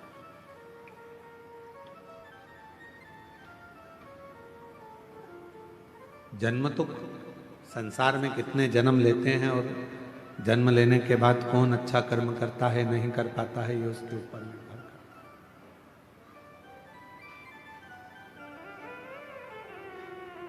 है। तुम्हारे मरने के बाद लोग तुम्हारा पुतला बनाए ना बनाए, मरने के बाद लोग तुम्हारे को चौराहे पर पुतला बनाकर पूजें ना पूजें, पर इतना जरूर याद रखना कि अपने जीते जी लोगों के दिल में परमात्मा के प्रति, सत्य भाव के प्रति और सनातन के प्रति इतनी विश्वास उत्पन्न कर देना कि उनके दिल में तुम्हारा पुतला निर्मित हो जाए, उनके हृदय में।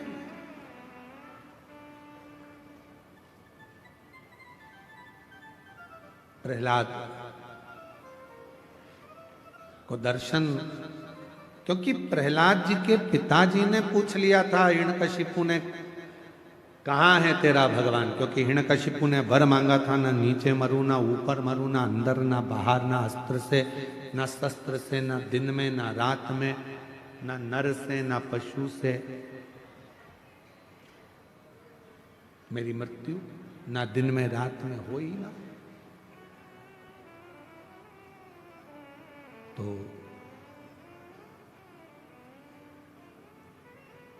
पूछा प्रहलाद जी से, क्या इस खंबे में भी तेरा भगवान है? खंबे में क्या परमात्मा है तेरा? शंभु, क्या खंबे में तेरा भगवान है? हाँ है, वो तो सर्वस्व है, ऐसा कोई स्थान नहीं जहां पर परमात्मा नहीं। पशु में, पक्षी में, जानवर में, जलचर में, थलचर में, वायु में, आकाश में, वृक्ष में, लता में, पत्तों में, डाली में, आप में, हम में, संसार के प्रत्येक जीव में परमात्मा का निवास है, हर जगह। बस उसकी पहचान होना चाहिए। आप उस परमात्मा को कैसे पहचान सकते हो ये आपके ऊपर निर्भर है। एक पत्र है, अच्छा है, देखिए।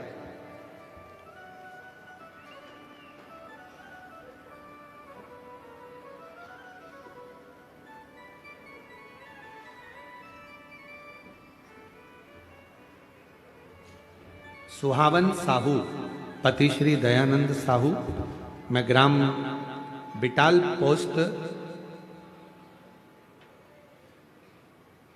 आमाटोला, जिला मोहला, मानपुर, अंबागढ़ चौकी की रहने वाली हूँ। कहीं बैठी हो तो हाथ हिला सकती हैं, और अगर बैठी हो तो बेलपत्र लेने के लिए आ सकती हैं। हाथ हिला तो एक बार, हाँ ठीक है, आ जाइए, आ जाइए।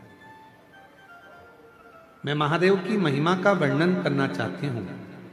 मेरी झोली भर दी बाबा ने, मेरी बेटी लिमेश्वरी साहू और मेरा भाई पुरुषोत्तम दास साहू बहुत साल से नौकरी की तैयारी कर रहे थे।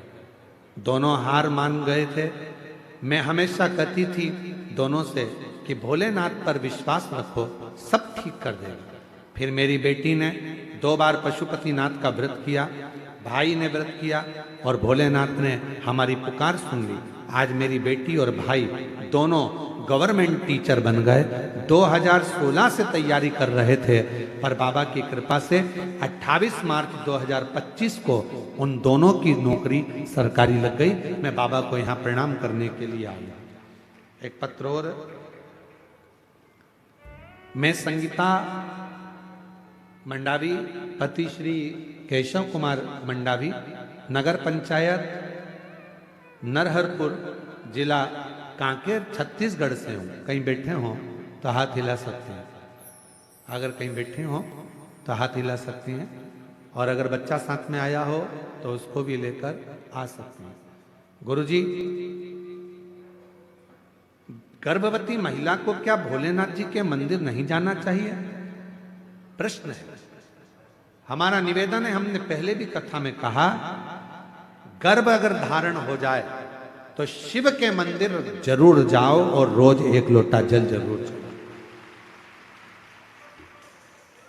शिव के मंदिर जाना चाहिए, भगवान शंकर को 1 लोटा जल चढ़ाना चाहिए, प्रार्थना करना चाहिए, विनय करना चाहिए, निवेदन करना चाहिए, बाबा को अपने मन की बात कहना चाहिए। जरूर जाओ। ये स्पीकर नहीं चल रहा है का? स्पीकर। गुरुजी, मेरी शादी को 11 साल हो गए थे, पर गर्भ नहीं ठहरा था। 11 साल से मैं मां नहीं बन पाई, मेरे घर में बच्चा नहीं आया। हम लोग बड़े दुखी थे। तब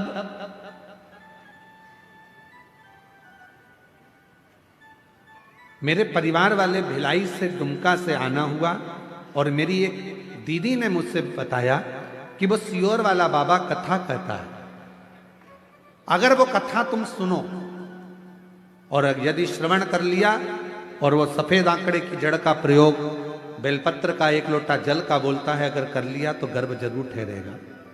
गुरुदेव, हमारे यहाँ पर घर पर टीवी नहीं है, तो हमने मोबाइल से कथा सुनी। सफेद आंकड़े की जड़ का और पशुपतिनाथ का, सफेद आंकड़े की जड़ का और पशुपतिनाथ का व्रत किया, और पशुपतिनाथ का व्रत किया, और बाबा की ऐसी कृपा हुई गुरुदेव कि 11 साल के बाद बाबा ने मेरे घर में 11/7/2025 को मेरे घर में बच्चे ने जन्म लिया। 11 साल के बाद मुझे मां बनने का सौभाग्य प्राप्त हुआ। ये शिव की उदारता। एक पत्र और अच्छा है।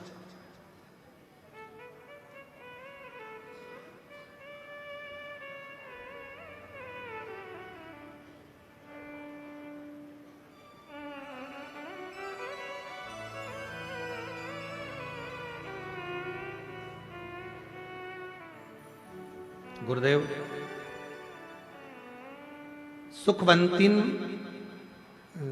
सुखवंतिन नेताम, पति श्री सुरेंद्र जी नेताम। हम कोरर कोकानपुर के रहने वाले हैं।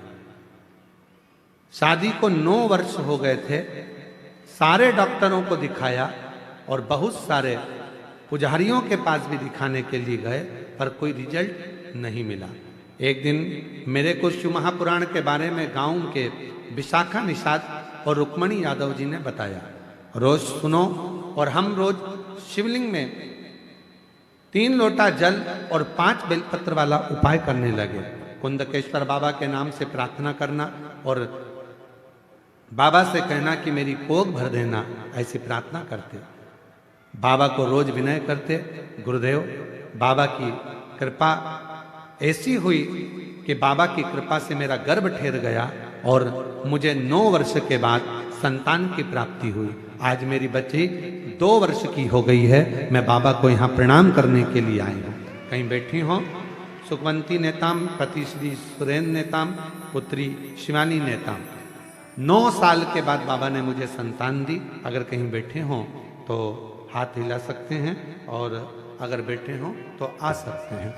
और तेरी कृपा का क्या है भरोसा कब किस पर हो जाए, जरा सी हम पर कर दो, जरा सी हम पर कर दो, जिस पर भी हो गई तेरी कृपा करुणा वो भव पार हुआ, भव पार हुआ। पापी हो चाहे जितना उसका भी बाबा उद्धार हुआ, उद्धार हुआ। गिद्ध अजामिल गणिका जैसे तेरे मन को भाए, जरा सी हम पर कर दो, जरा सी हम पर कर दो। तेरी कृपा का क्या है भरोसा कब किस पर हो जाए, जरा सी हम पर कर दो, ओ जरा। हम पर कर। बाबा से अपने मन का भाव कहते चलें, शिव जी से अपने मन की बात कहते चलें।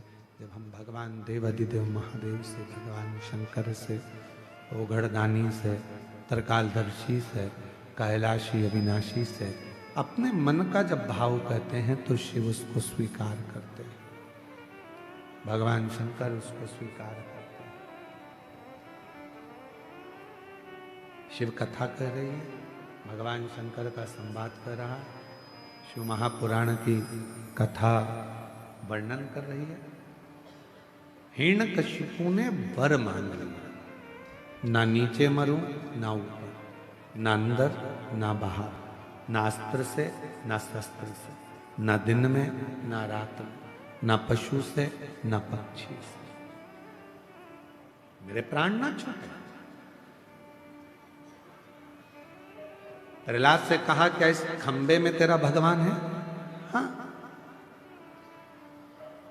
लग जा गले खंबे से। धधकता हुआ अग्नि का खंबा था। सब चिल्लाकर कह रहे हैं प्रहलाद 4 दिन से आगी में यह खंबा तप रहा है, इसको छूना मती, जल जाओ। प्रहलाद ने देखा कि मेरे पिता ने कहा है क्या इसमें भगवान है, और मैंने तो मेरे गुरु के मुख से सुना था कि सब में परमात्मा, सब में भगवान, तो इसमें भी परमात्मा। और प्रहलाद ने जैसे ही खंबे को अपने गले से लगाया, वो अग्नि का धधकता हुआ खंबा टूट कर नीचे गिर गया और नरसिंह भगवान उसमें से प्रकट हो गए। नरसिंह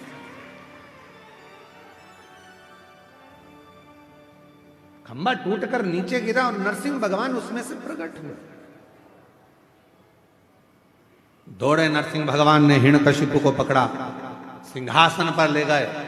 भगवान नरसिंह बैठकर हिरण्यकशिपु को जंघा पर सुला लिए, क्योंकि इसने वर मांगा था, न नीचे मरू न ऊपर, जंघा पर मारा। ना अंदर ना बाहर तो देहली पर मारा, ना अस्त्र से ना शस्त्र से तो नख से फाड़ा, ना दिन में ना रात में तो शाम के समय पर, न नर से ना पशु से, नरसिंह बनकर आए। ना ही 12 महीने में मरे, इसलिए एक अधिक कर कर अधिक मास में आए हैं और हिरण्यकशिपु को फाड़ दिया, हाथों को निकाल कर अपने गले में माला की तरह धारण कर लिया। माला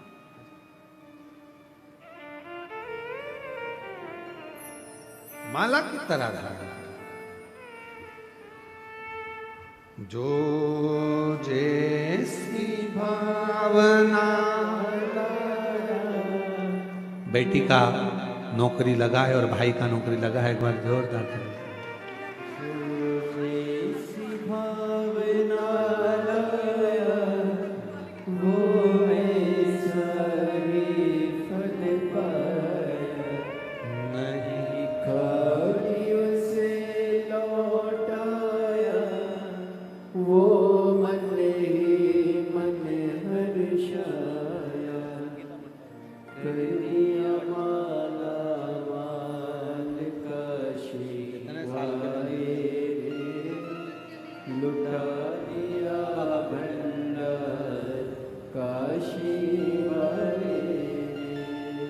लुटा दिया भंडार काशी वाले, कर दिया माला काशी वाले।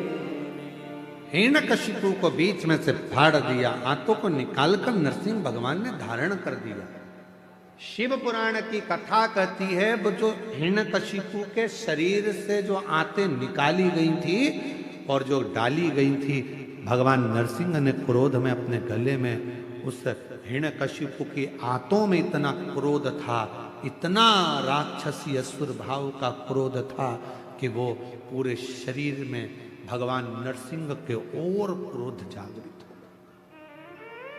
और कौन जाएगा? नरसिंह भगवान के क्रोध को शांत करना था। कहा माता लक्ष्मी जी से आप गुस्सा शांत कर दो। एक बात याद रखना, अपनी जिंदगी में उतार कर रखिएगा, एक बात को अपने जीवन में उतारिएगा। महाराज एक बात अपने जीवन में उतारिएगा, क्रोध पति को आ रहा है तो याद रखना, पत्नी कभी पति के क्रोध को शांत नहीं कर सकती। पत्नी पति के क्रोध को शांत नहीं करेगी। क्रोध को शांत कौन करेगा? तो शिव महापुराण की कथा कहती है क्रोध को शांत करेगा तो आपके घर में जो छोटे बच्चे होते हैं वो अगर पिता की गोद में चले जाएं तो क्रोध शांत हो जाता है। क्रोध शांत। घर में जो छोटे हैं और छोटे बच्चे जो घर में होते हैं वो क्रोध को शांत कर देते हैं। घर में जो चंचल प्रवृत्ति के छोटे छोटे बच्चे होते हैं वो क्रोध को शांत कर देते हैं, वो क्रोध को समाप्त कर देते हैं। उनकी मीठी वाणी, उनका स्नेह। तो शिव महापुराण की कथा कहती है।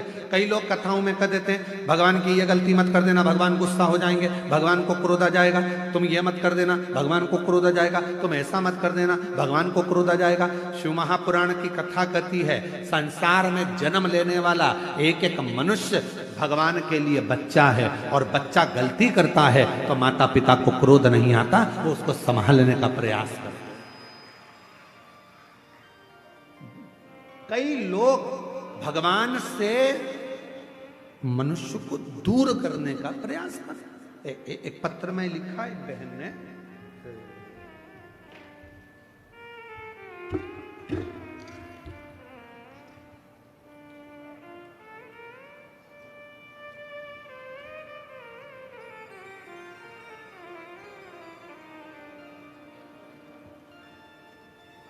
मेरा नाम राधा मरकाम, मेरे पति का नाम साधु राम मरकाम, ग्राम कोड़े जुगा, पोस्ट कोकपुर, जिला कांकेर की रहने वाली हूँ। गुरुदेव, हमारी जब शादी हुई तब हमारे गांव में मंदिर नहीं था, देवी देवता नहीं थे। हम शादी कर कर जब गए उसके बाद में आपकी कथा के माध्यम से हमने वहाँ पर मंदिर निर्माण और देवी देवता पूजन हुआ। गांव के लोग भी कथा से जुड़े और मंदिर में पूजन आदि के लिए जाने लगे। पर गुरुदेव,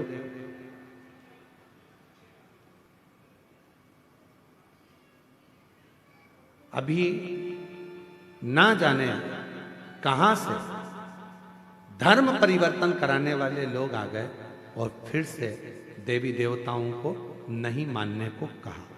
अब पूरा गांव फिर देवी देवता को नहीं मानता।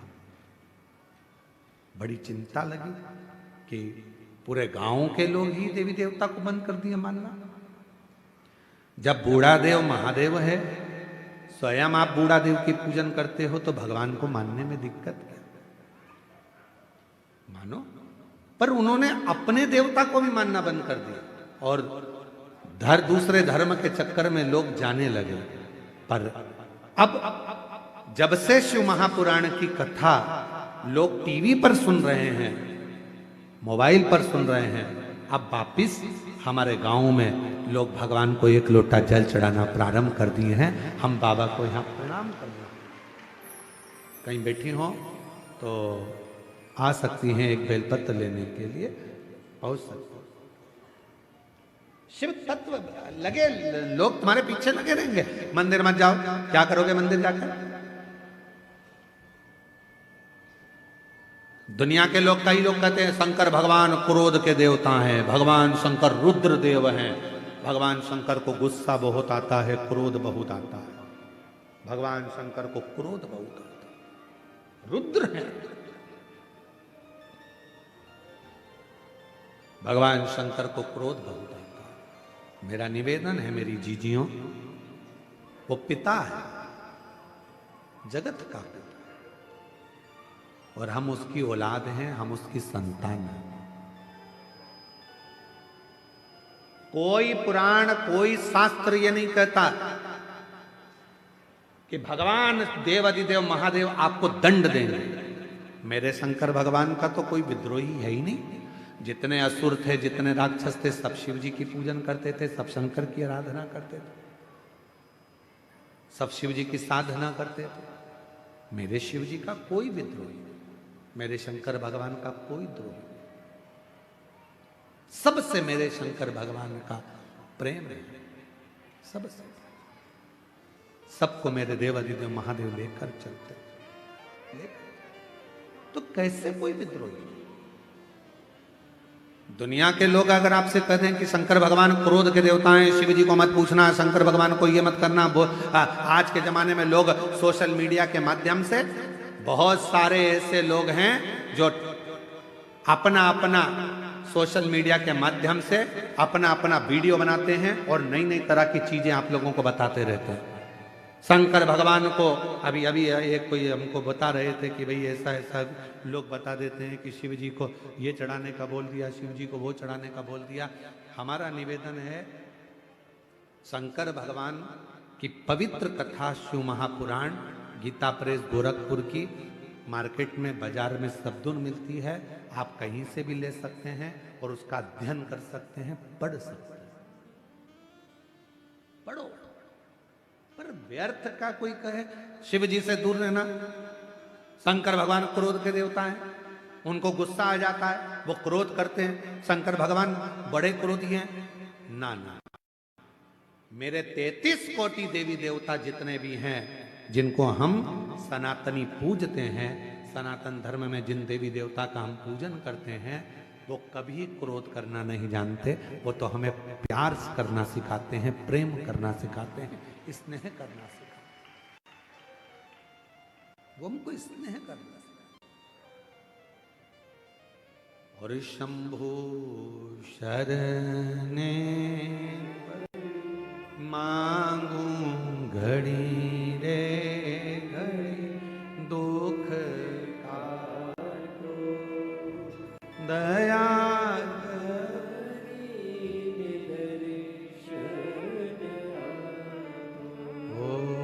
शंभो मांगो घड़ी रे घड़ी, दुख काटो दया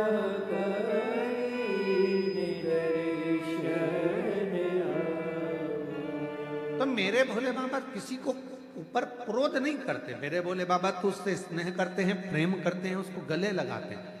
शंकर भगवान की सेवा दुनिया में सबसे सरल सेवा अगर किसी की है तो शिव जी की है। एक लोटा जल, बोल बम का नारा है, श्री शिवाय हर हर। इतनी सरल सेवा। पत्ता तोड़ा, शिव जी को चढ़ा दिया। बेल पत्र नहीं है तो कोई दूसरे वृक्ष का पत्ता शिव जी को चढ़ा दिया। जो मिल गया भगवान शंकर को समर्पित कर दिया। ढेरों में सामग्री नहीं तो एक चावल का दाना शिव जी को चढ़ा दिया। इतनी सरल सेवा। नहीं है तो एक लोटा जल चढ़ा दिया। वो भी नहीं बना तो 3 बार ताली बजा दी। वो भी नहीं बना तो बम बम भोले बोल दिया। उतने में प्रसन्न हो गए। और ये भी नहीं बना तो शिखर का दर्शन कर लिया भगवान के मंदिर का। उतने में काम हो गया। कितना सरल, कितना सहज देव मेरे शिव, मेरे ओघड़दानी, मेरे शंभु, मेरे त्रिकालदर्शी, मेरे कैलाश। इतने सरल देव कहां हो? शंभु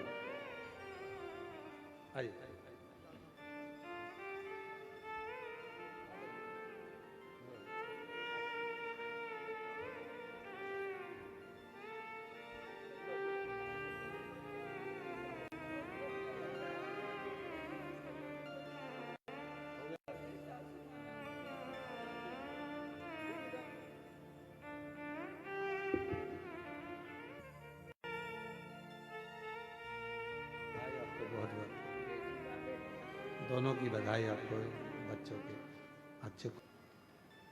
सनातन धर्म तो वो जड़ है जो फिर उपज कर निकल आती है, उसको काटा नहीं जा सकता, फिर उपज कर निकल आती है, उपज कर, उसको काट नहीं सकते।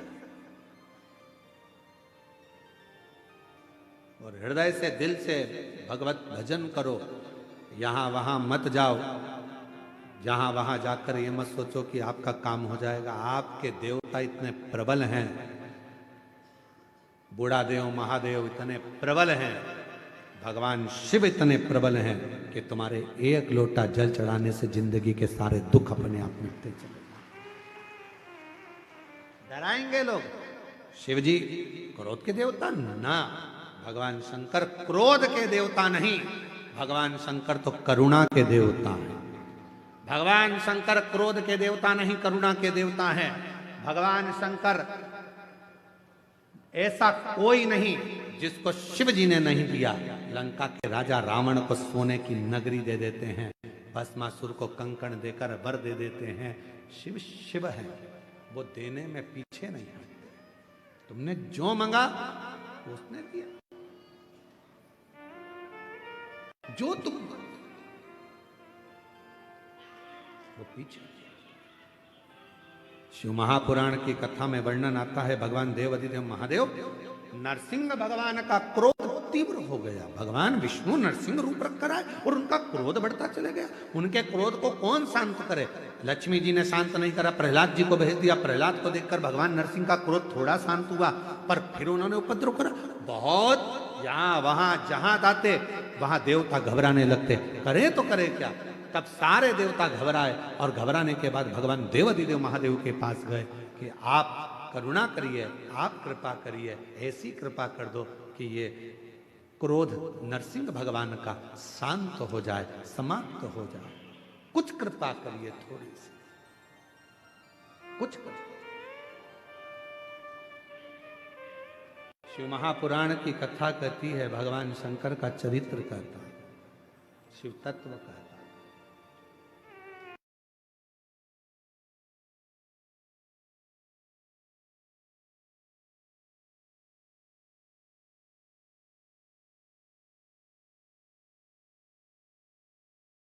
लोटा जल चढ़ाना प्रारंभ कर देते हैं तो हमारे भीतर के जो विकार हैं, हमारे भीतर का जो क्रोध है, अपशब्द हैं, ताने हैं, गालियां हैं, हमारे भीतर के जो विकार हैं वो धीरे धीरे समाप्त होने लगते हैं अपने आप। जैसे बेटी बेटा कुंवारे रहते हैं, उनका सोच विचार अलग होता है, पर विवाह होने के बाद उनके विचार, उनकी सोच अलग हो जाती है। परिवार को लेकर चलना है, काम ये करना है। आज हमारे यजमान श्री जितेंद्र जायसवाल जी और श्रीमती राजकुमारी जी जायसवाल जी की भी 25वीं शादी की सालगिरह है। उनको एक बार सब मिलकर बधाई देते हैं, दोनों हाथों से जोरदार ताली बजाकर उनको साधुवाद और बहुत बहुत बधाई। जिनकी आज 25वीं आज शादी की सालगिरह की, हम बहुत बहुत बधाई देते हैं जितेंद्र जी और श्रीमती आपकी श्रीमती राजकुमारी जी को भी बहुत बहुत साधुवाद है। शिव कृपा बनी रहे। शिव शिव है, भगवान ओखड़दा शंभु। तो मेरा भोले बाबा तो बिना सोचे देता है, बिना बिना विचार किए दे देता है, बिना विचार।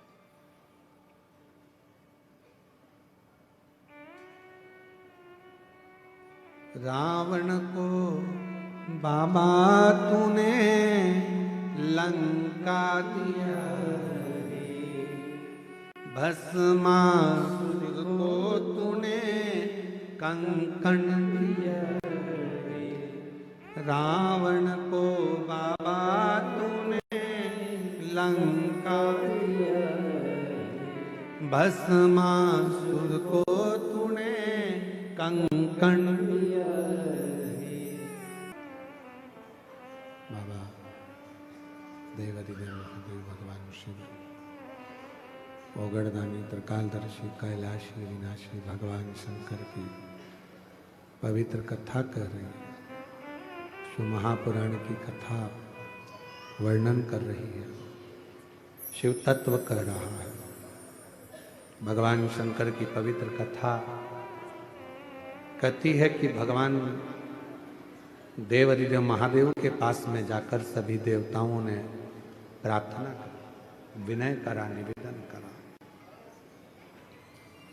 इस क्रोध को, नरसिंह भगवान का जो क्रोध है, नरसिंह भगवान का जो गुस्सा है, क्रोध है, भगवान नरसिंह का जो क्रोध है, उसको शांत किया जाए। शंकर भगवान कहते हैं कि यदि क्रोध नरसिंह भगवान को आ रहा है तो उसकी शांति मैं अकेला नहीं करूंगा, तुम सब मेरे साथ में मिलो और क्रोध शांत।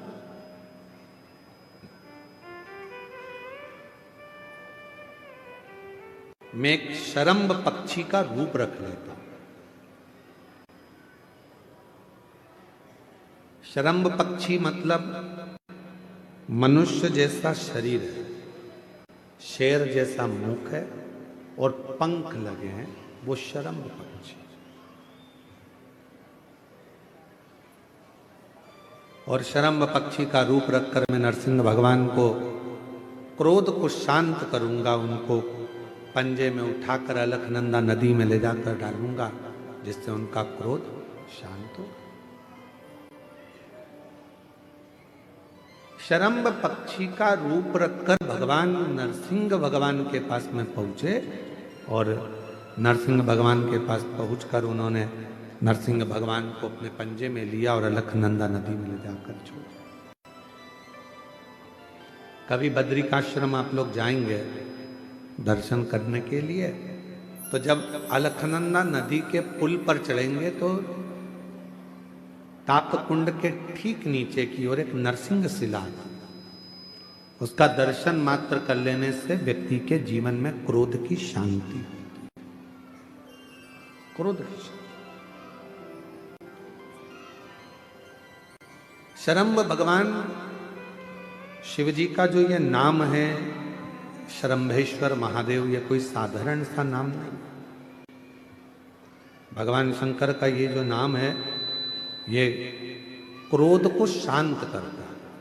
इसलिए जब जब अगर अपने भीतर अगर कहीं क्रोध उत्पन्न हो रहा है या अपने को लगता है कि अपन बहुत गुस्सा कर रहे हैं, एक बेलपत्र को अपने हाथ में रखकर शंभेश्वर महादेव का नाम लेकर अपने घर में जो शंकर का शिवलिंग है उसको यदि समर्पित कर देते हैं तो हमारा क्रोध उसी क्षण समाप्त हो जाता है, शांत हो जाता है। शंभेश्वर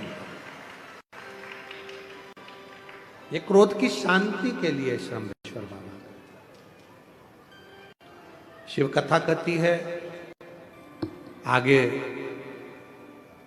चंचुला देवी के पति बिंदुक को प्रेत योनि से मुक्त करने के लिए जो कथा चल रही है उसमें भगवान देवाधिदेव महादेव की साक्षी में तुमरुका जी 12 ज्योतिर्लिंग का स्मरण कराते। 12 ज्योतिर्लिंग, प्रथम सोमनाथ जी का वर्णन किया। दक्ष प्रजापति ने चंद्रदेव को काया का रोग लगने का श्राप दिया और भगवान देवाधिदेव महादेव की आराधना चंद्रदेव ने करी तो काया के रोग से मुक्त हुए। कोई चर्म रोग, शरीर में कितना बड़ा भी अगर रोग लग जाता है, अगर आप शंकर की मंदिर में जाना चालू कर देते हैं, शिव पुराण कथा सुनना प्रारंभ कर देते हैं, शंकर की भक्ति करना प्रारंभ कर देते हैं, तो चर्म रोग धीरे धीरे समाप्त होता है। डॉक्टर को भी दिखाते रहो, दवाई भी लेते रहो, औषधि भी लेते रहो, जांचें भी कराते रहो, साथ में शिव की आराधना करते रहो। अगला वर्णन आया है श्री मल्लिकार्जुन का। षडानंद कार्तिकेय बाबा रुष्ट होकर चले जाते हैं, जिनको मनाने के लिए शिव पार्वती श्री शैलम पर जाते हैं और मल्लिकार्जुन के रूप में विराजमान। आगे वर्णन आया है दूषण नाम के राक्षस का संहार करने के लिए बाबा भोलेनाथ काल अधिपति महाकाल बनकर विराजमान होते हैं और भगवान शिव का नाम महाकालेश्वर हो जाता, जिन्होंने दूषण नाम के राक्षस का संहार किया। फिर वर्णन आता है विंध्य नामक पर्वत ने तप कर कर भगवान शिव जी से वर मांगा और वहां भगवान ओमकार के रूप में विराजमान हुए। अगला वर्णन है नर नारायण ने तप कर कर भगवान शिव जी को विराजमान करा। शिव जी केदारेश्वर के रूप में विराजमान हुए। कुंभकर्ण का बेटा भीम, जिसने सारे देवालय शिवालय तोड़वाना प्रारंभ करे, तो भगवान शंकर ने भीम का संहार करा और शिव जी का नाम भीमा शंकर हुआ। आगे वर्णन आता है, मनु शत्रुपा ने शिव जी का स्मरण कर कर भगवान भोलेनाथ को काशी में विराजमान करा और भगवान विश्वनाथ जी के रूप में विराजित होते। अगला वर्णन है त्र्यंबक बाबा का। गौतम बाबा पर गौ हत्या का दोष लगता है। दोष लगाने वाले कोई दूसरे नहीं होते, स्वयं के ही नजदीक के होते। दोष लगा और दोष लगने पर भगवान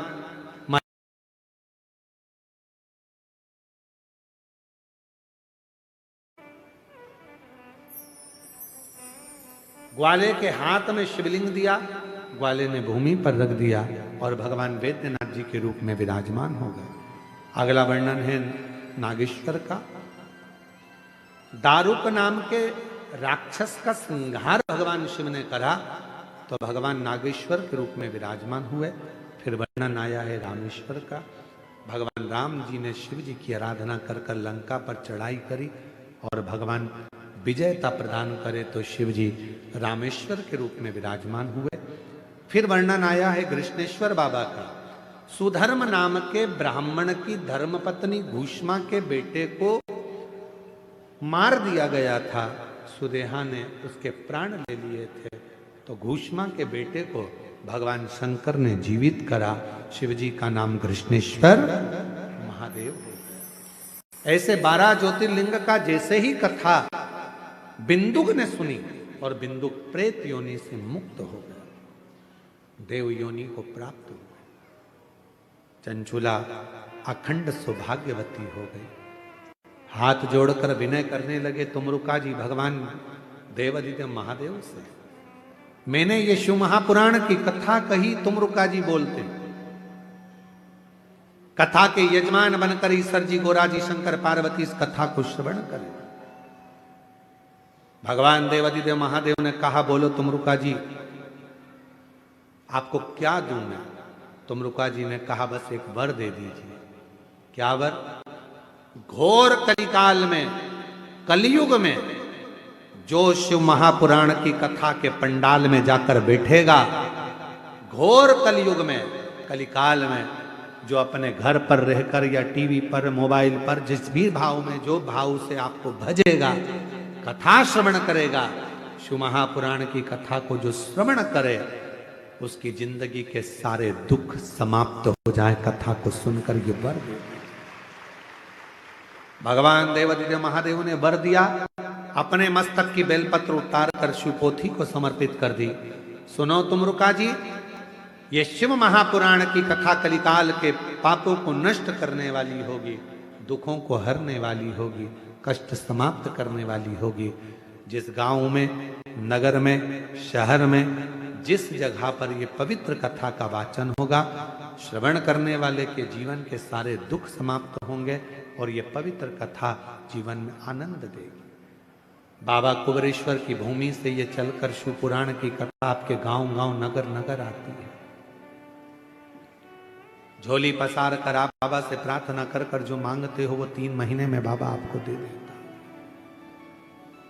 जब आपके नगर में, आपके क्षेत्र में सूचना मिले कि कुबेरेश्वर धाम से, सीहोर से, कुबेर भंडारी के दरवाजे से ये पोथी नहीं, हम तो कहते हैं जब कुबेरेश्वर धाम से ये शिव पुराण चलती है तो हमको लगता है कि हमारा कुबेरेश्वर बाबा खुद आता है, 7 दिन में खूब लुटाता है और चला